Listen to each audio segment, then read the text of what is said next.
It is a bit like that sometimes. My daughter the other day was suggesting maybe you're feeling anxious about it. Do you think? And she said, I don't know, you're the expert. I thought, I mean, yes, but it's your feelings, you know? Hmm. But yeah, one of my sons who has ADHD as well has that like real inability to hide what he's thinking and feeling, and so is likely to just admit what he's done wrong. Yeah. And I find if I look at him long enough, he will just crack and say something. It's like the pressure just builds up. So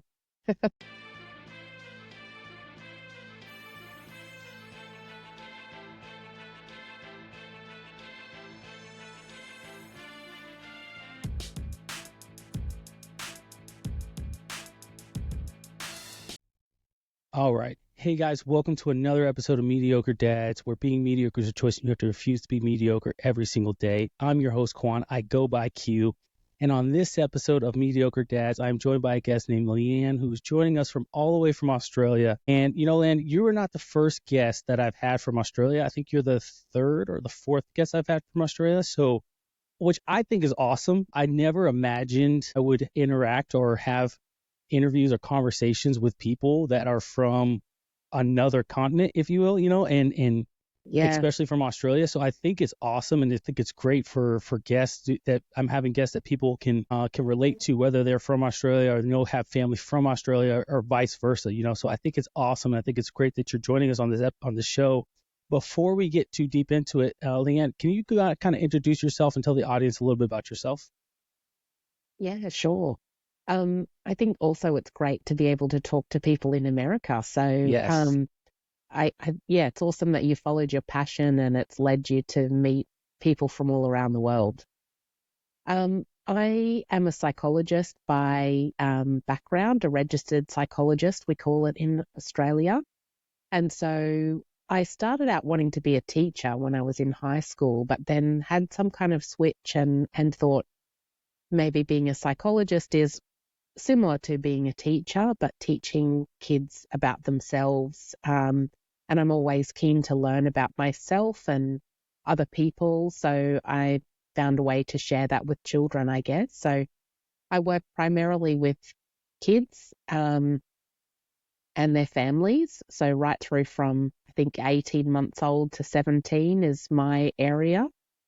And most children I work with have some kind of developmental difference. So either ADHD or autism or a learning disorder or um, that kind of thing. And I'm drawn to help kids who maybe just don't quite feel the same as everybody else and, to help them be able to achieve what they want to and still grow and develop, but while accepting themselves for who they are.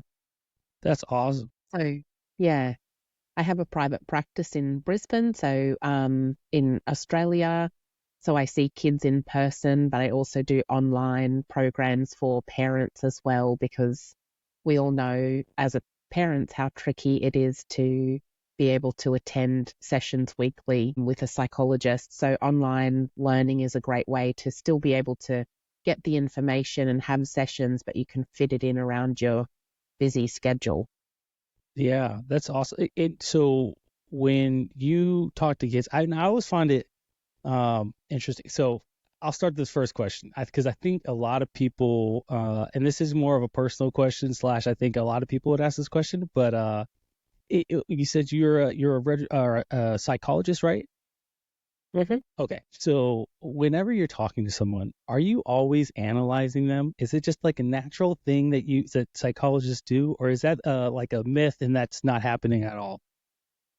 Yeah, that's a myth, but it's such a common question. And I find it's so common that when I say I'm a psychologist, I quickly say I work with children afterwards because I want people to know she's not, thinking about me. But it's really common. People feel frightened of it somehow, I think. And there's still a little bit of stigma about seeing a psychologist, I think, and it's that mental health space is still something people don't often feel comfortable about. But um, yeah, I'm definitely not thinking about what people are doing or saying, especially I often say to people, no, but well, I am a psychologist, but I'm not working now. You're Yeah. not paying me, so I'm not thinking of you and what you're doing. Um, yeah. Sometimes I do find myself slipping into that thing at, playgrounds, for example, if when I'm there with my kids and I see other kids and families, I think I notice those dynamics and things a little bit, but I would never say it to anybody. Yeah. No, I asked that question because I think, and I think most probably people probably ask that question because it's a feeling of like, oh, I'm being psychoanalyzed right now. You know what I mean? Like Yeah, I'm being psychoanalyzed, I'm being critiqued, and you're like, am I passing? Am I yeah, failing? And if I'm failing, exactly. what are you seeing that is the problem and why I'm failing this psychoanalysis right now that I've created in my head, which I kind of probably will speaks to something else rather than just people feeling psychoanalyzed. But not Yeah. going to get into all that. No, but that's the question the psychologist would ask is what makes you think you have to pass this test, or Right. Right. why do you feel like uncomfortable about this? Yeah. Yes. I will say I've seen several doctors before, and doctors in the sense of getting help for mental health, because I have ADHD myself. And so it's helped, and I look, what I found works for me, and this is kind of just me going on a tangent real quick, but what I found that helps for me is it's an outlet that I utilize for just kind of word vomit. I'm just like, I just word vomit what's on my mind for an hour. And most of the time they're like, well, all right, do you feel better? And I'm like, yes, thank you. You let me just go on for an hour uninterrupted a few times, interrupted a few times, but for the most part, an hour. It was great. I feel good. I'm about to go back to work and crush it now. You know what I mean? So Yep. it's one of those things. It's an ADHD day for me. I just talk a lot, but getting right into it. And so you mentioned you have your own kids. How old are your kids, if you don't mind me asking? Yeah, I don't mind. I've got three kids. I've got a 15-year-old and 13-year-old boys and a daughter who is 10. I want sons. Yeah. I want sons so bad. I really do. I have two daughters, but Okay. sons, you have that bond with your sons, but you also have a bond with your daughters. It's one of those things that where it's for fathers and daughters. It's one of those bonds that I think that in the beginning is overlooked, but then as they grow up, you start to realize like, man, just love that connection that you have with daughters. For you, what led you to get into psychology? Was it your kids, or were you just a natural interest in that field? What led you getting involved in that field? I think it was a natural interest in that field. Well, actually, I say that, but it was probably also because my first, I was practicing in psychology before I had children, Oh, okay. but my first job was to helping run drug rehab programs, and Mm. that was through prison. Oh, And doing that work, I could see all these layers of challenges that people had that they were then kind of peeling back one layer at a time. And I had this thought that really, if I could work with children to try to have them deal with all the challenges that came their way in a positive way, that might be a much better outcome for those kids rather than working with adults who've already had lots of challenges to kind of peel it back. So I do think that was part of what led me to work towards with kids as well. But I have always enjoyed being around kids. excuse Excuse me. me, we coughed at the same time. My husband does as well. He's a pediatrician, and so, but we were together before we met through other ways. But so kids have always been a big part of our life, and so we both enjoy working with kids and having our own kids as well. That's awesome. That is awesome. I was gonna ask what your husband does. You guys are a power couple, if you will. Two really very well trained individuals in that home. So I think I imagine your kids feel very taken care of in that sense of. Yeah, you would think that, but No, and oh, man. but there are some downsides as well. So, for example, anytime the kids don't want to go to school because they feel unwell, it's like, well, let me have a look at your throat. Like, we're seriously going to consider this. And yeah, they often think having a psychologist as a mum isn't that great either, because they too feel that thing of like, oh, you always know why I'm doing everything. And, you know, Mm. I don't know if that's really the truth or not, but I guess I'm pretty good at picking up how they're feeling. And so they can feel like they're always seen in that way. There's nowhere to hide in our house. Yes, I imagine. So do you think it has to do with it? Maybe they feel like they're always being, it's like a person knows how to break you down, and you don't have any defense, and it does, our parents know how to break us down, but then when your parent is a psychologist, which our minds naturally go to this space in which they know the psychologists understand the mind better than we understand it ourselves. It's having like additional training, if you will. So it's kind of like, man, I'm trying to put up this defense against my parents, but then, I never know what I'm going to get. Am I going to get mom, or am I going to get psychologist mom, and them together? Well, I can't hide anything. I'm just over here, just a hot mess. Like, I did it. I don't know what it is, but I did it. Yeah, that's right. It is a bit like that sometimes. My daughter the other day was suggesting maybe you're feeling anxious about it. Do you think? And she said, I don't know, you're the expert. I thought, yes, but it's your feelings, Mm-hmm. But yeah, one of my sons who has ADHD as well has that like real inability to hide what he's thinking and feeling, and so is likely to just admit what he's done wrong. Yeah. And I find if I look at him long enough, he will just crack and say something. It's like the pressure just builds up. So That's so awesome. So when I was growing up, so my mom would tell me, like, oh, you have ADD, and not really necessarily understanding what that meant at the time, but having an idea of like, okay, that's like I can't sit still, or I can't focus, right? So I'm like, all right, cool, I understand that, but not the nitty gritty the foundation science of what that meant actually. But she didn't want to put me on medication because my older brother, who he was on medication, he was on Adderall, but it had an adverse effect for him where it just made him really depressed.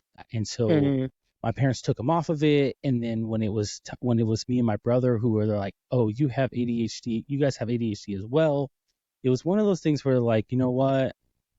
Let's see if we can just let's we can say the thing, but we're not going to talk about the thing as almost if it doesn't exist. And maybe, just maybe, they'll just go away. You know what I mean? And it's no fault of hmm my parents. I don't blame them by any means. It definitely helped because it definitely I would have found it a way to use it as a crutch growing up and coming up in high school and middle school, but especially in high school and whatnot. So I do appreciate my parents for that. But with your son and then you working with kids as psychologists, has it has it improved your job professionally? Has it helped you improve professionally, having that personal experience with something such as ADHD in your home? Yeah, I think it has. I noticed, but even also before my practice before I had children, and then after I had my own children was really different as Okay. well. I used to think, I realized the things I was telling parents to do day to day was probably wildly unrealistic.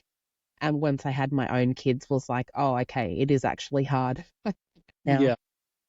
But then, yes, also for my son as well, I think just knowing that, because there are lots of, like your parents maybe notice with medication, that's one option to help, but sometimes it doesn't always go the way you think. And it's the same with psychology strategies as well. You can have all the things in place, but some days are just really hard, and you still have those, um, battles sometimes, or times when you need to let go of of that idea of perfection and it working out, and just accept how it is in the moment. Yeah. And that realization, I think, has really helped. So that's, I would think back, right? And, when I was a kid and I was going through counseling, now it wasn't for ADHD, but still, so it was for me and my brother. We were adopted when we were 2 years old. And so it's a big part of my life. And it's a big reason why I started the podcast Mediocre Dads. And, we went through counseling, and I remember sitting there as the person being, counseled, if you will, right? Or receiving the counseling. And then my parents afterwards wanting to ask, like, how did it go? What, kind of like, what did you talk about? Like, do you want to share with us? You know what I mean? Kind of real nervous to ask, kind of inquire about what the conversation was going on when the room or wherever it was. If sometimes it was at school, right? So it was kind of like, hey, how did it go? And if the response was good, it was kind of like, okay, I hope so. You know what I mean? I hope this is working. So for you in your profession and working with kids, what do you notice with parents? Does it seem like the parents are they inquisitive of you, or they inquisitive of the kids more? Like, what do you see from that perspective, from that lens? Yeah, I think there's a range of reactions, and sometimes parents really just want their kids to have the opportunity to talk to someone else who's not them. And they Yeah. have this feeling that maybe their kids are going to open up more and talk about things that are tricky with somebody else who isn't responsible for disciplining them and raising them. Um, but sometimes parents are worried about what their kids will say and think, are they saying all this bad stuff about me? And what's she going to think and that kind of thing. Um, but most of the time, I try to balance it out with letting the kids freely talk to me as a person they can trust, but then also say, well, I work with them to say, what are we going to tell your parents about from today? And I guess what I do is it's a lot about then telling the parents, in general terms, what we talked about, and these are the practical things you can do at home to help. Yeah. So, for example, if it's about anxiety, and I'll let the kids talk to me, but we'll then just let the parents know, you know, in general, these are some things they're worried about. This is some of the things that they're going to work on between now and the next time, and this is how you can help them with it. So I try to provide a bit of information that's, the child and I have agreed on sharing with parents. That's awesome. With the kids you work with, so you mentioned you work with kids with ADHD, autism, learning disabilities of all sorts. And so, is the service you provide, is it one-on-one? Is it more meant for one-on-one with the kids, or is it meant for as a family activity, if you will, if that makes sense? Of like, hey, how are we going to help little Johnny, for example, uh, you know, get the care and get the help that he needs in order for him to grow up and to feel better and more confident whether it's in school or even after school in his professional life. Yeah, I would say it's a family focus. Hmm. So, and that's for most children. Sometimes it's a bit different if I'm seeing older kids or teenagers, and it's about, I guess then it might be about sometimes when it's based on mental health challenges that sometimes arise as a response to having ADHD or being autistic, then that might be more private. But the rest of the time, um, we're usually working on goals at the beginning. So as a family, what do the parents want to see their child find easier over time or do better with? And then the kids need to be on board for learning that as well. Otherwise, we're going to have an uphill battle. And then once we've kind of got this goal of what we're working on, it's often sometimes parents are in there with me so they can see what I'm doing in the session. And then they have things to work on in between because I think, as I see kids for a short amount of time in their life. And so parents really need to understand and be on board with what the changes are so that they can help with that for the rest of the time. There's so many more opportunities for parents to, um, well, either it's teach or support their kids with this stuff in the week rather than just the one little hour that I spend with them. Got you, man. So then when what do you see predominantly more? Is it kids with ADHD or is it kids with autism? Because I think, in past times, life, it was, it seems like these things were more hush hush, and we just kind of like, it was kind of like hear no evil, see no evil, right? So it's like, if I don't acknowledge it, it doesn't exist, right? And that's what I would Mhm. notice is more predominantly happening when I, and then now we fast forward into Gen Z, where the idea of being more aware of your not illness, but health, if you will, and then being more aware of what your kids need, right, in that sphere.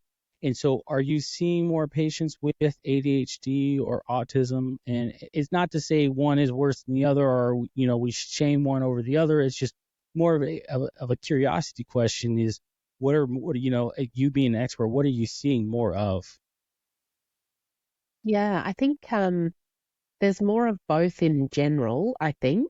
And I think maybe you're right in that it's not necessarily that there are more kids with those conditions now or brain types, but Hmm. that before they were not talked about much, or even, I'm not sure about America, but recently in Australia, in recent kind of history, people or autistic children might have been, um, gone to different schools or lived in places away from their families. So it wasn't seen as much in the community.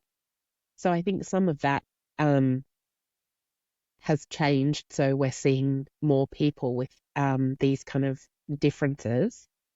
But the rates are kind of increasing as well, particularly for autism, and um, it's a little bit unclear in the research as to why. But I think ADHD seems more common than that in Australia anyway. It's estimated maybe one kid in every class, or there would be a couple if depending on the school. So it is more predominant, and it's understood a lot better by teachers now, I think, and schools. And so um, perhaps there's less of that stigma or even shame about it as well, which I love because I like seeing kids who don't feel like they have to hide some part of themselves or fit into with what the rest of the class is doing. They understand that they are wired a bit differently and accept that about themselves and can talk about it.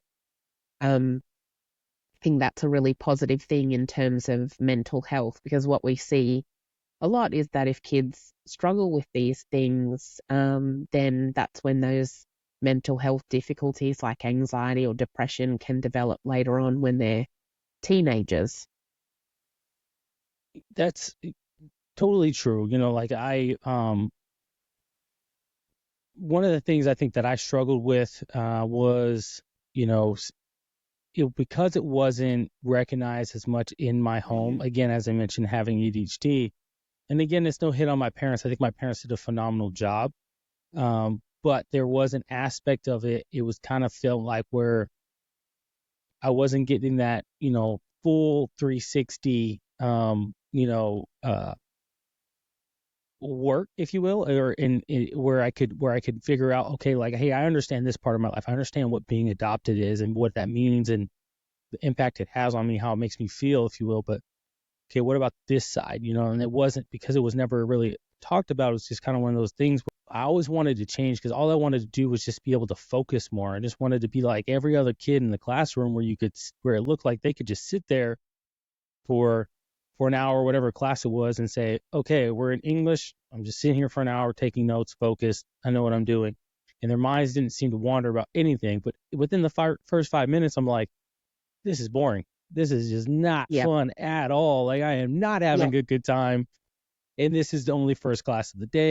I don't know how I'm going to get through the rest of the And so just kind of that uncertainty and that nervousness of just like how do I make myself be like these other kids and do what the normal thing is, what and so with ADHD specifically then, right?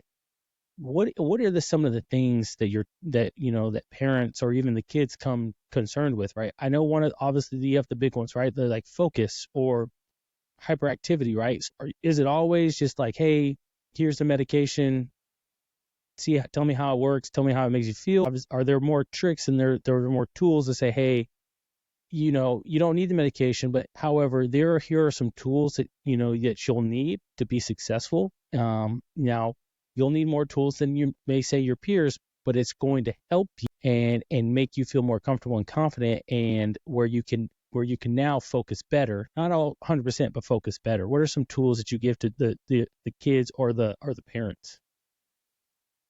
Yeah, there's usually in Australia anyway, from when kids are 6, the first option is usually medication. Wow. And that can be also with some psychology strategies as well. But until when kids are little, it's all about the psychology strategies, but it's with parents rather than with little kids themselves.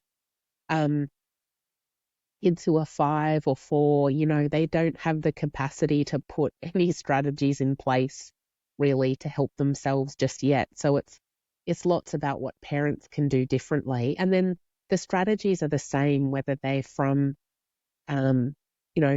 toddlers or, I guess my husband has a saying that all toddlers look like they have ADHD, and they do. They run around all the time. So you can't really expect them to, I wouldn't be putting too much in place when they're that little. But for, say, preschoolers, primary schoolers, and then in high school as well, the strategies are all the same. It's just changing them to be at the level the kids are at. And so one of the first things is that, working memory is usually hard. Actually, I should say first, like I'll talk about what you talked about first, that idea of being in class and finding it really hard to concentrate. That's really common, and it's because really it's trouble like filtering out all those different things to pay attention to. Mm-hmm. So the other kids you mentioned in English are filtering out the stuff out the window and the thoughts about what they're going to have for lunch and all of that kind of stuff, whereas perhaps you were paying attention to all of those thoughts coming in. So it's not necessarily distraction, but it's just, how to filter out all of the distractions is the challenge. And so sometimes what can help in those situations is allowing movement and all of that kind of stuff to help kids regulate themselves.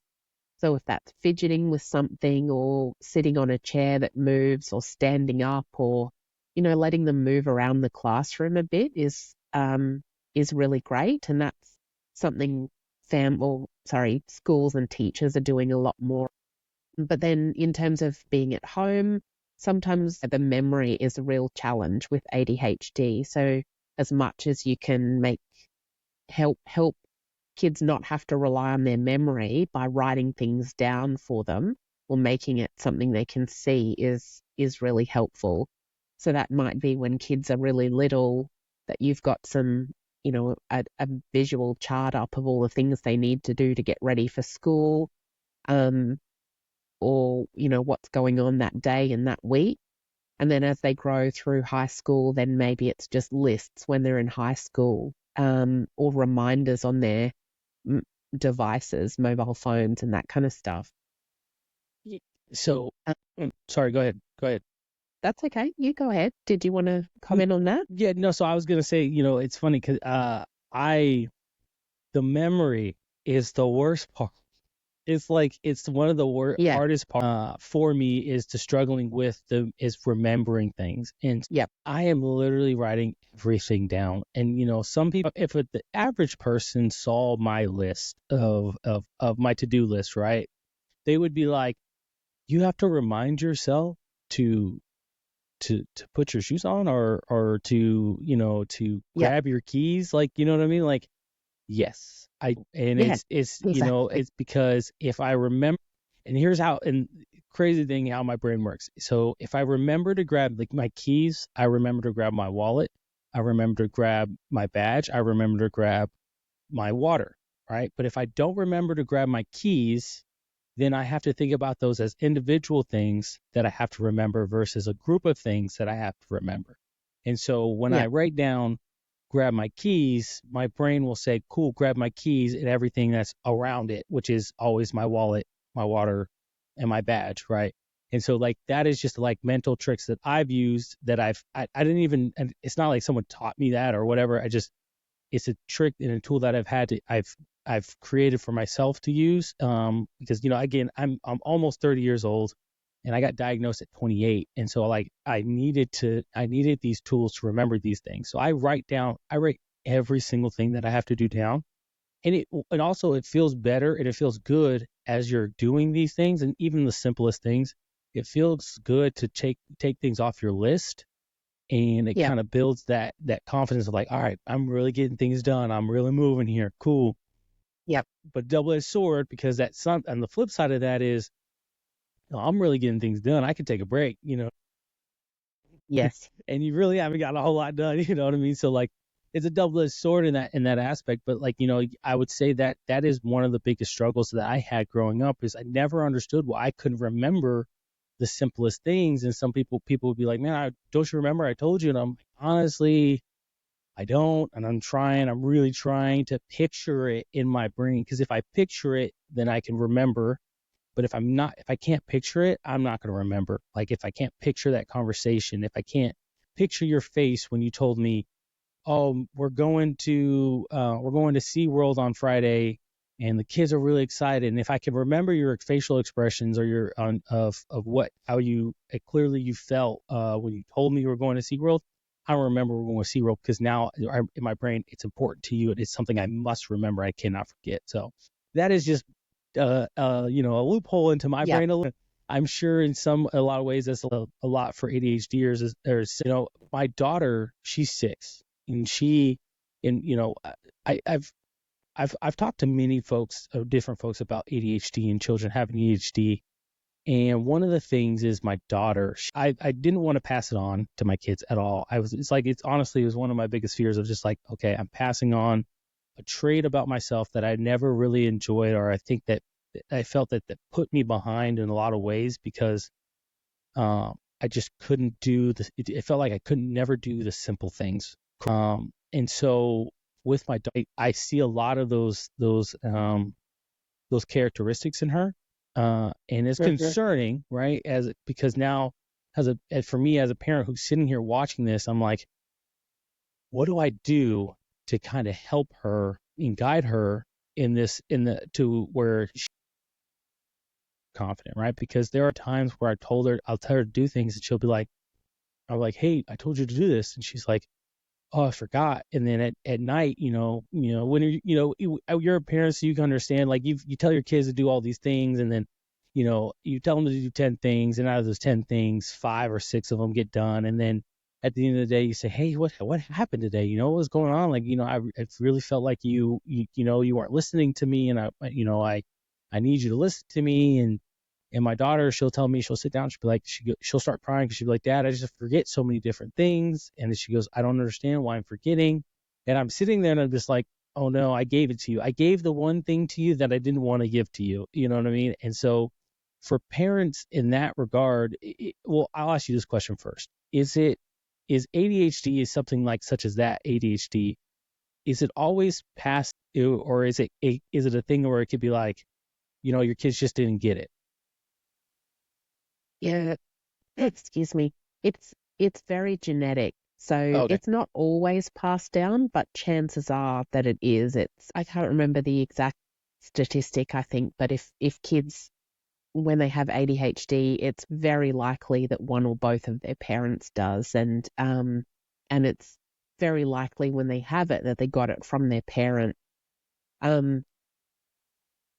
So I probably can't let you off the hook there. No, you're good. You're good. Yeah, no. But the way I always flip it around though to parents too, because sometimes we all have that feeling, right? We don't want to pass on the things that we don't feel good about in ourselves to our kids. But it's going to happen because they're part, they're made from us genetically, so they will be and end up being similar to us. But I always turn it around to say that it actually gives you a lot of insight and empathy into what they're going through. And so you already recognize that that was hard for you as an adult. And so then, maybe potentially writing stuff down for her or having, pictures that she can use to follow will be good. And you already know that it's not that she's, not listening, and it's just that she can't remember that stuff. So it actually, parents who have the same challenges have the best insight into what their kids are going through and how they can help their kids. I mean, in my family too, it's my husband who has ADHD's passed it down. And I always say to my son, but look, like, who do you look up to the most? And he says, my dad. And I say, and I do. I picked him out of everyone to be with my family. So, there's nothing bad about it because we both love him so much. So, and that's really helped him see, I think, the positives in it. And, your parents, when kids look up to us too, they'll look up to you seeing that you do successful things and they know that they can do it too. So, yeah, That you just is, got to flip it around to see it the other way. yeah, that's totally true. Yeah, I was telling a person I had on the show previously, this is a few episodes ago, but I was telling them that how, one, I think ADHD is a superpower. It's like I have a superpower, and it took me a long time to get to this point. And I will say that I do take Adderall now, and it's been one of the best things for me because it definitely helps. It helps with the hyperactivity.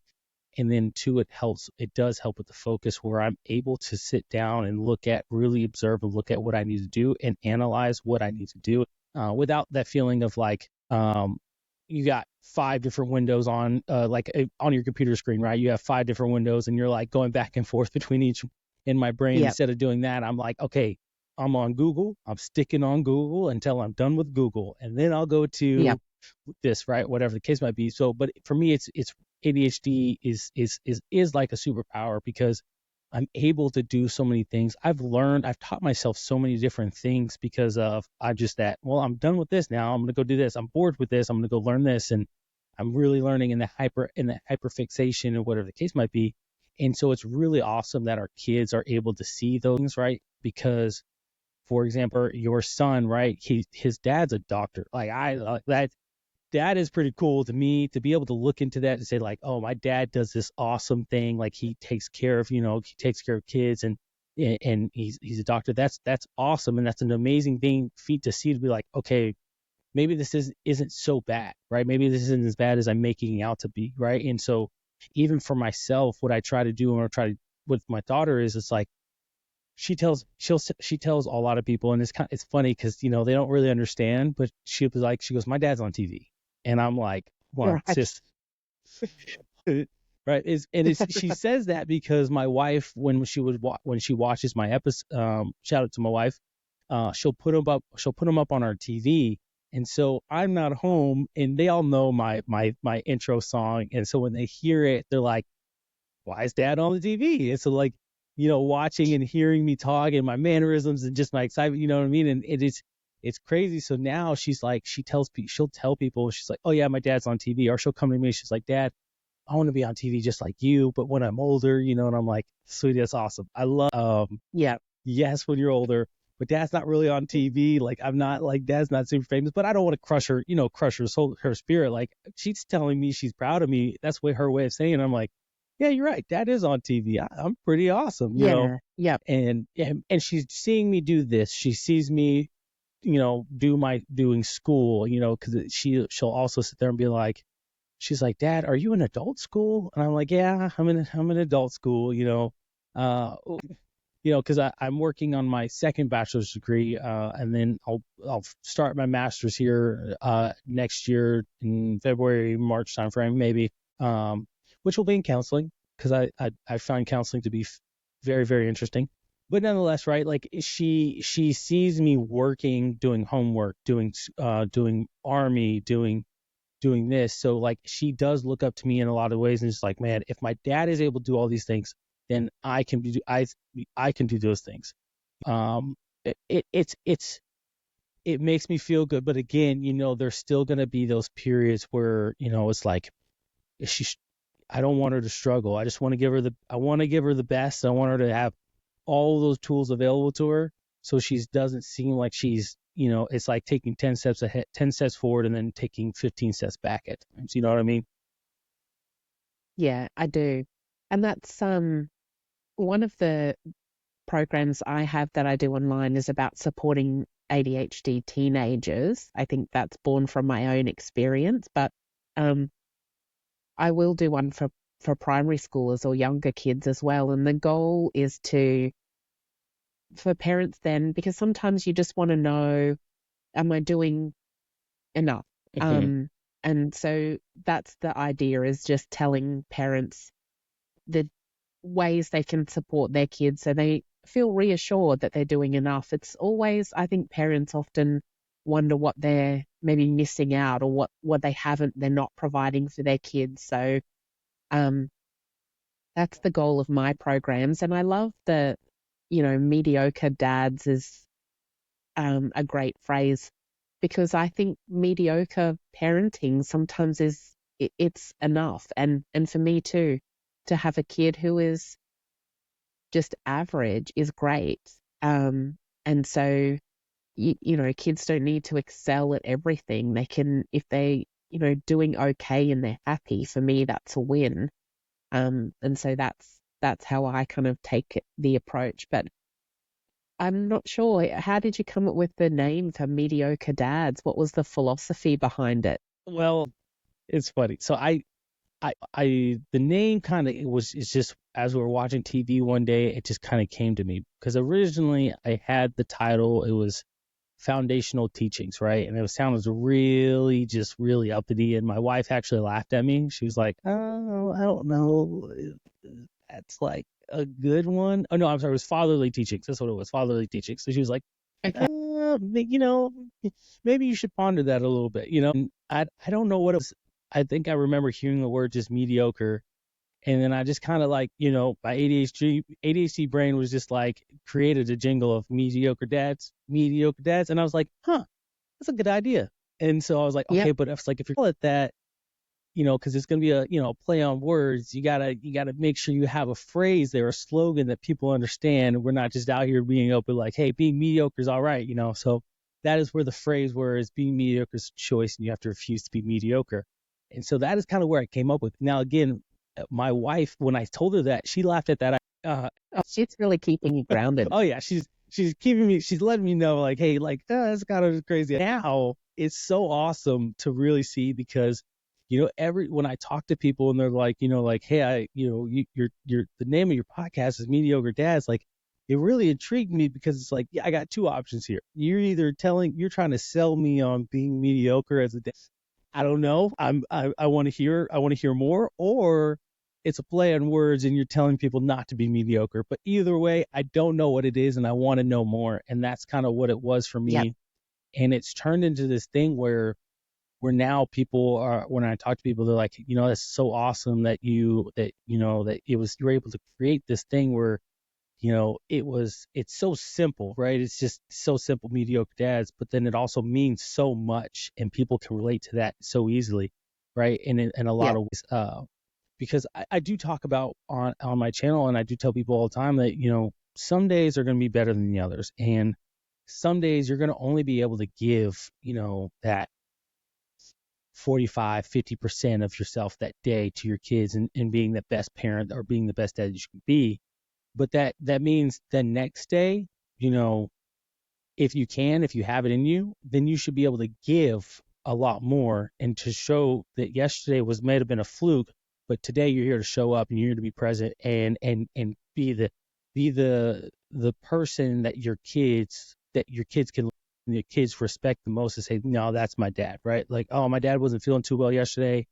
Cool. But the guy I see now, where he's out here mowing the lawn, he's, taking care of me, taking care of mom. Oh, he's he's doing all his dadly things, right? Like that is just a person in which they can aspire and look up to and be like, nah, that dad's freaking awesome. And so that was kind of where it came from, because so for so many people, they've kind of created their own definition for themselves to say, hey, this is how it relates to me. Yeah. I think I really like that approach, and I use it a lot well, I use it in my family as well, but I encourage that as well with other people because we're not perfect. As humans, we're going to have our own bad days and the days when, for whatever reason, something stops us being the kind of parent we want to be. Um, but our kids can learn from that as well when they see us make, you know, well, not necessarily that it's a mistake, but to say I want to do better today, or even if we do make mistakes and we yell and then we maybe apologize, and they see that vulnerability in us, but also the fact that you can make mistakes and still try to do better, and that's it's a powerful thing to teach kids, but it's also how to have a genuine relationship with them as well. I one of my biggest goal, and I didn't even realize it was a goal until I had my was how do I teach my kids emotional intelligence? And because what I've noticed, and again, a lot of the things for me stem from my ADHD, right? And it's for some people, they might who will watch my channel, they might say like, "Man, you really go ADHD a lot." And it's like, well, a lot of the things I do is because of my ADHD, and it's how my brain works, and it's what works for me, and it's the easy way to explain it is to say ADHD, because if I try to go into detail and explain it, I'm talking now, but I'm 15 sentences ahead already in my brain, and my mouth is Yeah, trying to keep up with my brain. And so that person's lost in translation. I'm like, what are you talking about right now? So it's like yep, ADHD, just we won't be able to ADHD keep up. thing. We keep it real simple. And this is real quick. It's the ADHD brain. That's just what I got, and that's where I'm at, and that's what I'm doing. And so, I want to teach my kids that emotional intelligence. I want it because I learned it late. And again, I tell people all the time, it's not a hit on my parents. I just think that they gave me the things that they thought that I needed, which I did need, but they didn't also, but they did. It was one of those things where it's like, oh man, I was so focused on this aspect of raising you. I neglected this part. And now you're out in the world by yourself and you're having to learn that by yourself. I'm still here, but now you're learning that. And I wish it was something I could teach you, could have taught you when you were in the home, because as parents, we think we hope we could teach our kid every single life lesson that we've learned, every Yeah, failure, every single thing, every life lesson we wish we could teach our kids. So when they go out into the world by themselves and for whatever reason say we're not available, they have all the tools on their metaphorical tool belt where they can be like, oh no, my dad taught me this. Oh no, my mom taught me this. Oh no, I got a screwdriver because my dad did teach me how to do this. And when I'm in this situation, you want to teach them every single thing because you don't want them to fail. You want them to do the most successful thing as possible. So emotional intelligence is one of my biggest goals that I'm trying to teach but it's hard when I don't have a frame of reference, and so I'm learning from different people, reading a lot of books, and so I'm trying to figure out what works best for my daughters, but sometimes I'm not doing so hot. I don't do too hot on that in that sphere, but I try to grow every single day, and that goes back to my title, Mediocre Dads, where today wasn't as good, but yes, tomorrow. And I refuse to be mediocre because I refuse to allow my kids I refuse to fail my kids. So that again, all encompassing why and how Mediocre Dads came. Kind of summing it up here, kind of one more question. In your own life, right? In your own family, you mentioned your son having do you, if you don't mind sharing, you don't have to, but do you have anything where he struggles with the most?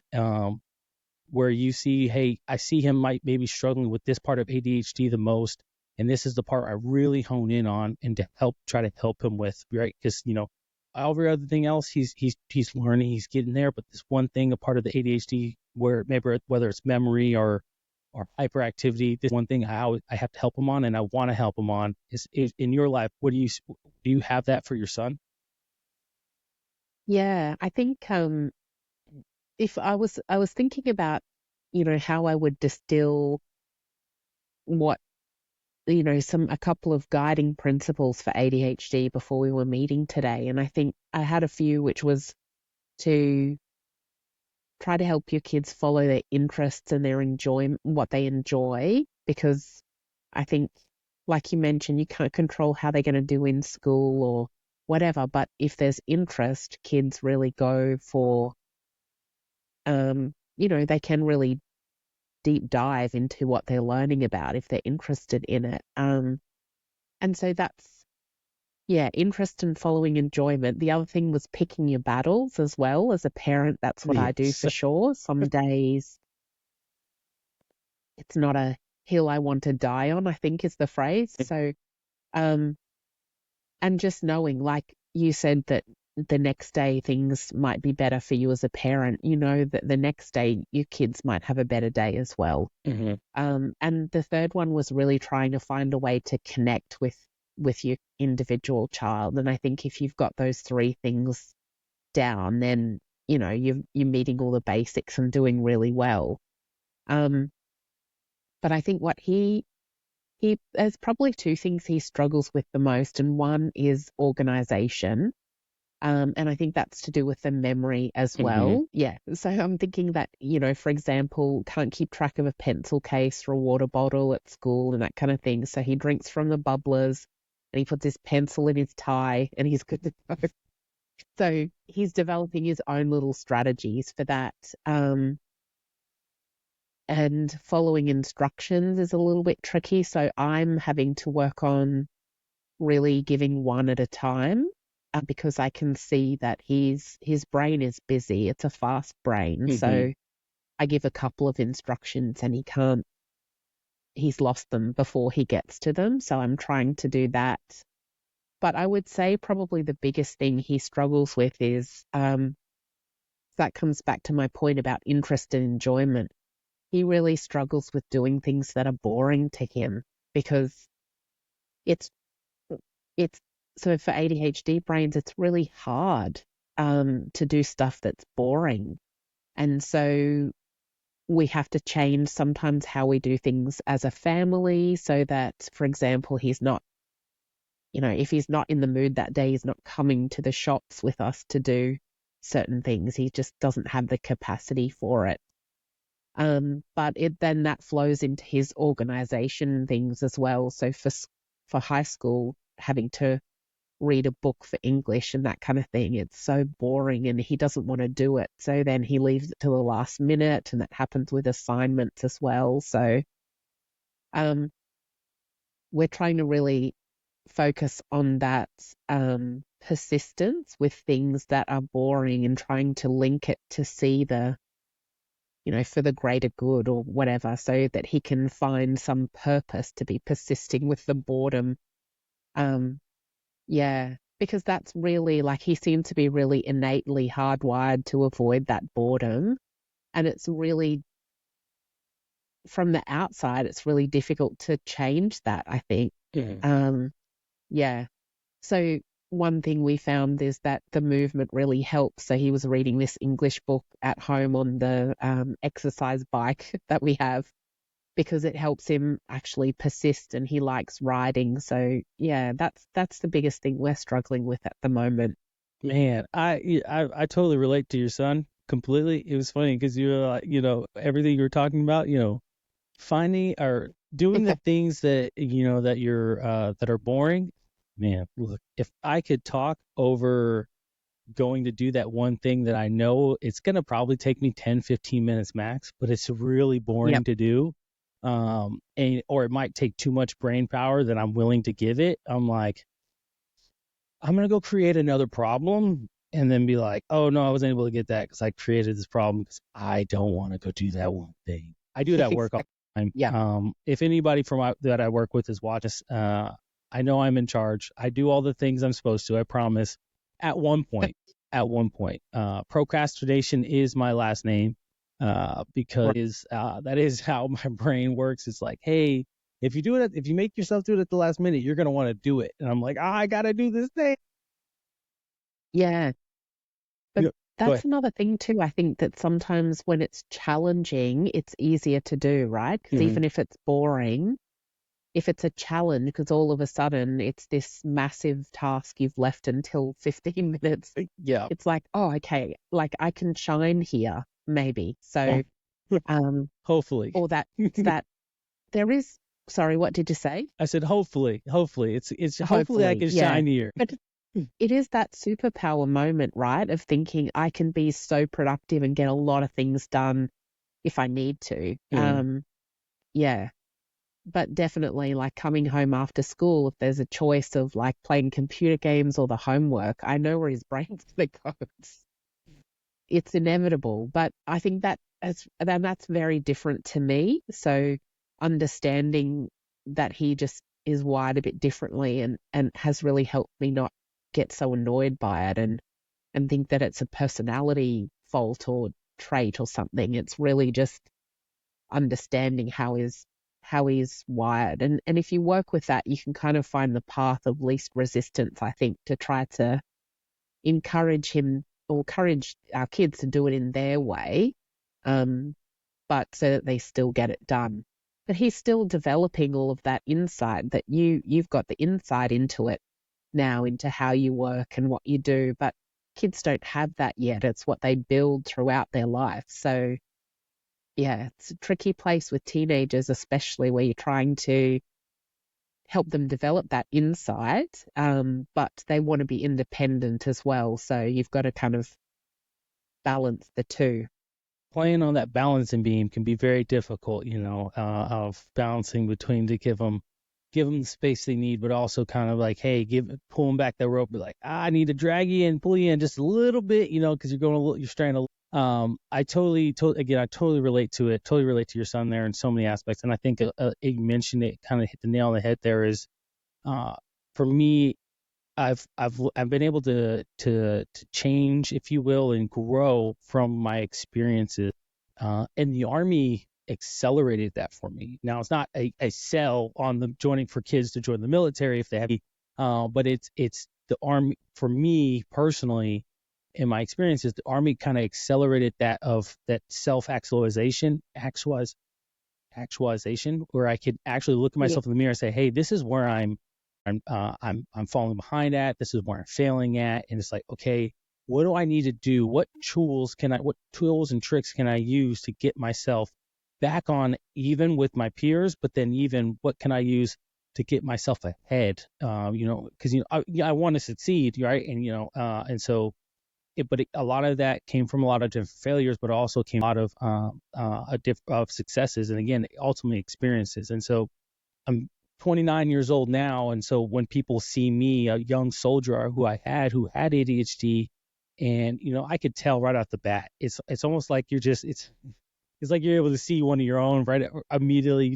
You notice all the traits, and then a few things, and you're like, hey man, you got ADHD, and they're like, yeah, I do. I'm like, you could tell. Yeah, me too. Yeah. Okay. Hey, I got you. Don't worry. And I was trying to help him a lot, and I was trying to do a lot of, kind of mentorship for, he didn't like the mentorship that I was giving him. And it wasn't that it was like up in your face. Well, maybe it was, but it was more of, hey man, I'm not going to baby you. I have a lot of expectation of you. And I believe, and how I learned was being held to a higher standard. And, right. When I failed, being ready to receive the ridicule, if you will, but then also, hey man, this is what you did bad, but this is what you did good. So I need you to really focus on this part of next time, but then let's try to not do this part again. You know what I mean? And then, but it seemed, so for me, it worked. And so for a lot of people, for a lot of soldiers who I noticed were like me, this is what I do. And initially they're like, oh my gosh, this dude just has it out for me. He doesn't like me, and whatever the case might be. But then, 1 or 2 years, and, I'm long gone to my own new duty location, and they're alone or in a different duty location. And it's a clicking moment that occurs like, oh, wow, if I didn't have that individual, I wouldn't be able to be where I am today, because I have this experience that I can relate to now. I'm like, oh, this is what that looks like, or this is what this feels like. And so now, and that's what I try to do. But in the immediate, it's like, this dude hates me and I hate him. I just wish every evil thing about. But then again, a year later down the line, it's like, no, got it. This is what the lessons he was trying to teach me. Wasn't ready to save him at the moment, but these are the lessons he was trying to teach me. And so that's just me. And that's Yeah. kind of my personal experience in my life. But kind of wrapping it up here. Leanne, where can people find you? Where, I know you're in Australia, and and most of my audience is in the States, but still, for the potential guests that are in Australia that see you, that are interested in your services, where can they find you? Yeah, so they can, well, my website is the place that everyone can find me. So it's leannetran.com.au because I'm in Australia. And that's where people can find how to see me in person, or there are lots of online resources as well. I have a podcast as well. It's called Awesome. Parent Like a Psychologist. So that's where I interview people about lots of things related to parenting as well, so that if they're interested in your podcast, may be interested in that one as well. But and I have some online courses for parents and things like that, which you can do from anywhere in the world. So Awesome. that's a good option, all at the same website. Okay, awesome. Don't worry, guys. Everything for her social media, especially for her podcast, not her personal social media, but her podcast, and even her practice, the website will be in the description, so you guys can check that out. If you're in Australia, of course, primarily check it out. But if you are wherever in the world, and some of those courses that are available, that she has available, I encourage you guys still go to her website, check it out. Check out some of those, because there is a lot of benefit, when you can get in a course or some training that's free from a trained psychologist. Like I'm just gonna just put it out there, guys. Trained psychologist, licensed and everything. This is you have to pay for these sessions, and can be expensive if you don't have insurance. But that being said, take advantage of it. And if you're Australia, please, please, please, please check out our podcast. I think it's as a podcaster myself, obviously, and because we're on my podcast, but as a podcaster, I think it's or a junior podcaster, I think it's really big that we try to share our podcast with everybody, with different people, as much viewers as we can, because everyone has their experiences and that message that they're trying to get out. And don't get me wrong, some might sound like the others, but there's always going to be a person that you can hear and listen and be like, man, that one person's genuine, one, and two, I understand how they're how they're relaying their message, and it just really sits with me well, and it's relatable, versus sometimes if you watch a Joe Rogan where you're like, I can't really relate to him, so it's kind of hard to understand where he's coming from in a lot of regards, right? It's not to say Joe Rogan is not relatable. It's just to say, hey, he's the number one podcaster in the world, so it's really hard to relate to the number one podcaster. Guys, that's all I got. I'm done rambling. Leanne, before we go, do you have anything you want to say? Well, I'm not sure. Mostly just to you. I just wanted to say thank you so much for having me, and I loved the conversation. I didn't think you were rambling at all. So. And appreciate you openly sharing your own insights into yourself, but also your parenting and other things, because I do think it's really, what I love about the show too is thinking about it's targeting dads, and so much of the stuff targets mums out there. So it's really great to have you as a dad talking about this stuff so that other dads can connect with that. So, yeah. Thank you for coming on the show. Hey guys, that's all I got. Hey, being mediocre is a choice, and you have to refuse to be mediocre every single day. That's all I got for you, team.